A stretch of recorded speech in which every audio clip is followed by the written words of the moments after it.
안녕하십니까. 저는 이번에 쌍곡선 할인율에 대해 조사해보게 된 2041이 2호성입니다. 저의 진로는 응용통계학과 또는 통계학과입니다. 우선 주제 선정 동기 및 목적에 대해 말씀드리도록 하겠습니다. 저는 경제 시간에 효용에 대해 배웠는데요. 이에 매우 흥미를 느껴 이와 관련된 지표들을 찾아보았습니다.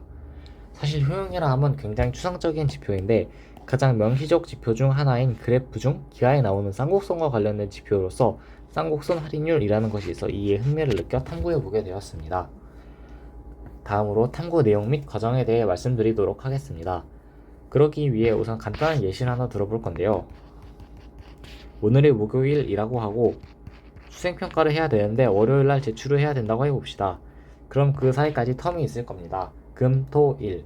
금요일에는 저희가 금, 토, 일 3분의 1씩 나눠서 일을 처리하면 되겠다 라고 생각을 할 겁니다.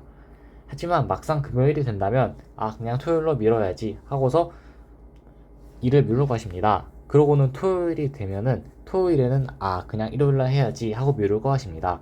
그러고는 결국엔 일요일 자기 직전이 돼서야 일을 처리할 것입니다. 사실 이는 우리가 일을 미루게 되는 단계를 간략하게 설명한 것입니다. 경제학에서는 이를 쌍곡선 할인율을 통해 설명하는데요. 재밌는 점은 저희는 당장 편한 것을 선택했을 때보다 계획을 지켰을 때 자신의 만족도가 더 크다는 것을 경험적으로 알고 있으면서도 이런 후회할 만한 선택을 합니다. 즉 다시 말해 자기 직전까지, 즉 이 일을 하기 직전까지는 더 좋은 선택지를 알고 있는데 정작 해야 될 시간이 되면 그것을 하지 않고 더 쉽고 편한 걸 하려는 유혹에 넘어가게 됩니다. 이를 쌍곡선 할인 그래프를 통해 알아보도록 하겠습니다. 저희가 수행평가를 대충 해냈을 때의 효용을 A, 수행평가를 열심히 해서 제출했을 때의 효용을 B라고 생각을 해봅시다. 시간축이 X인 시점에서 시간축이 X라고 뒀을 때 X가 0인 시점에서 B와 A를 바라본다면 B의 효용이 A보다 훨씬 크다는 것을 명시적으로 알 수 있습니다. 하지만 시간이 점점 지남에 따라 여기 A 바로 직전에서 본다면 A의 효용이 매우 거대해 보여 B의 효용이 보이지 않게 됩니다. 이를 건물 높이의 착시 현상에 빗대어 표현해 보도록 하겠습니다. 예를 들어 두 건물이 있다고 칩시다. 여기 멀리서 봤을 때는 뒤쪽 건물이 크다는 것을 명시적으로 알 수 있습니다. 하지만 이 작은 건물 바로 앞에 왔을 때는 작은 건물에 가려져 큰 건물이 보이지 않게 됩니다. 저희는 이런 현상을 통해 앞에서 말했던 쌍곡선 할인율에 대해서 알아보게 됩니다. 자, 이러한 일을 행동경제학에서는 쌍곡선 할인율로 설명을 하는데요. 이를 알기 위해서는 우선 두 가지 개념을 알아야 됩니다.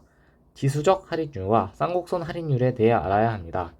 우선 전통 경제학에서는 미래 실현될 가치를 시간의 흐름에 따라 일정한 비율로 할인하는 지수형 할인을 주장하고 행동 경제학에서는 이보다 더 심하게 휜 활 모양인 쌍곡선 할인을 주장합니다. 쉬운 예시를 들어보도록 하겠습니다. 예를 들어 저희가 100만원을 저금한다고 해봅시다. 그러면은 지수적 할인에서는 예를 들어 오금이 5%라고 한다면은 올해도 5%, 내년에 저금해도 5%, 일주일 동안 저금해도 일주일 기간치에 5%, 이런 식으로 금리 책정이 이루어집니다. 하지만 쌍곡선, 즉 쌍곡선 함수에서의 금리 측정 방법은 예를 들어 일주일 동안 맡길 경우 금리가 3%, 한 달 동안 맡길 경우 금리가 5%. 이와 같이 시간이 변함에 따라 할인율이 변합니다. 할인율에 대해 간단하게 설명해 보자면은 이자율과 반대되는 개념이라고 생각하시면 됩니다. 예를 들어 제가 100만원이 있는데 1년 뒤에 104만원을 받기로 했다고 해봅시다. 그러면은 104만원의 순간에서 100만원을 본 순간, 즉 104만원을 100만원으로 바꿔서 바라봤을 때의 현재 가치에 대해 평가하는 것이 할인율입니다. 그래서 결과론적으로 지수형 할인에서는 A와 B, 즉 우리가 앞에서 봤던 요 수행평가를 대충 했을 때와 열심히 했을 때 간에 역전이 일어나지 않습니다. 지수형 할인에서는. 그러나 쌍곡선 할인에서는 선호의 역전이 일어날 수 있습니다. 이와 같은 쌍곡선 함수를 활용하여 우리가 이를 미루는 현상을 설명합니다. 탐구 결과 x를 시간으로 두고 y를 보상으로 두는 할인에 따른 현재 가치를 쌍곡선을 통해 나타내 볼 수 있었습니다.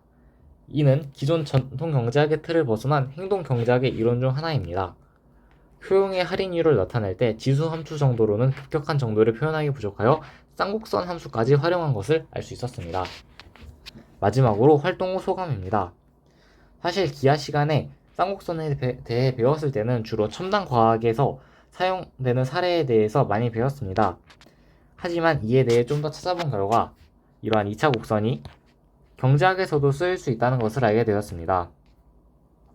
또한 쌍곡선의 특징을 활용한 쌍곡선 할인율로 일상적인 일을 나타낼 수 있다는 점이 매우 흥미로웠습니다.